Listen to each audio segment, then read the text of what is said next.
toute la famille d'Hockey-Chassin au complet, avec en premier Vianney, qui est là, qui dit bonjour, Emmanuel, la maman, Garance l'aîné, qui a 12 ans, le papa, dont je ne donnerai pas l'âge, et la petite dernière, Alban, qui a...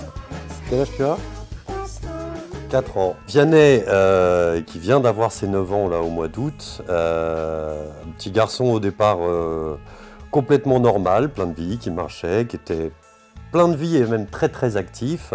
Et un jour, à l'occasion d'une promenade en famille, on s'est aperçu qu'il avait un pied qui fonctionnait plus très bien, qui rentrait un peu à l'intérieur. On a consulté assez rapidement et au bout de, ils ont mis quoi, une quinzaine de jours à peu près, ils ont diagnostiqué une adrénoleucodystrophie.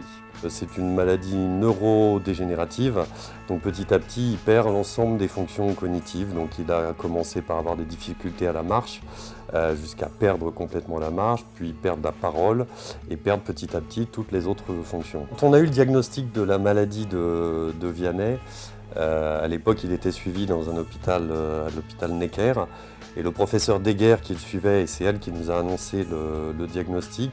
Le jour où elle nous a parlé de sa maladie, qui nous a expliqué en quoi elle consistait, nous a aussitôt parlé de l'association ELA. Pourquoi est-ce qu'on a adhéré à l'association au départ sans vraiment savoir? Déjà parce que sur le site il y avait beaucoup d'informations, mais sans aller chercher quelque chose de précis auprès de l'association. Et en fait c'est l'association qui finit par apporter un certain nombre de choses dont on aperçoit qu'elles sont assez indispensables. C'est surtout un soutien et puis on va dire un peu un balisage du chemin qu'il y a à parcourir.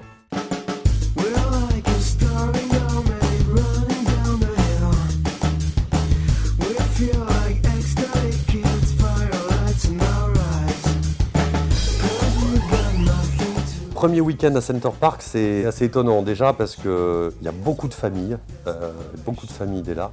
C'est un week-end qui est complètement organisé, on est pris en charge du début jusqu'à la fin. Des moments de rencontre avec l'ensemble des familles pour qu'on soit tous ensemble, des moments où c'est plus des moments dans un site convivial et avec des infrastructures conviviales pour des rassemblements en famille. Notre quotidien, on est un petit peu seul, isolé. Nos problématiques, les gens ne les comprennent pas forcément.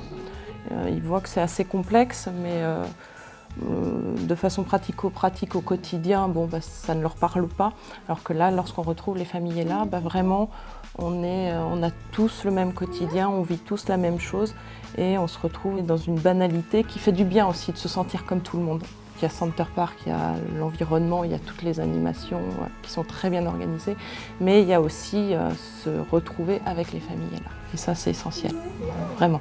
Il y a eu 2 moments forts, je dirais, dans la journée. Il y a eu ce matin la réunion plénière avec toutes les familles, où à la fois on prend de l'information sur l'association, la vie, les mouvements, les projets de l'association, la stratégie. Et à chaque fois, il y a à la fois de la joie d'entendre les personnes s'exprimer, mais aussi à chaque fois un pincement au cœur. Parce qu'on parle du moment du diagnostic, de la maladie. Donc forcément, ça nous interpelle au plus profond de nous-mêmes. Et on a un petit pincement au cœur. Donc à chaque fois, c'est des moments très forts. Donc il y a ce moment-là. Et puis le moment du déjeuner, où là, on a rencontré une famille, on échange. Voilà, c'est aussi des rencontres. Effectivement, donc on se lie d'amitié à chaque rencontre avec des familles. Et là, en l'occurrence, sur cette visite à Center Park, on a rencontré la famille de la petite Solène qui est atteinte d'une adrénoleucodystrophie indéterminée. Donc voilà, après c'est peut-être le début d'une histoire. Voilà, ils sont en région parisienne, nous aussi. Donc après, effectivement, c'est des rencontres et des moments chaleureux.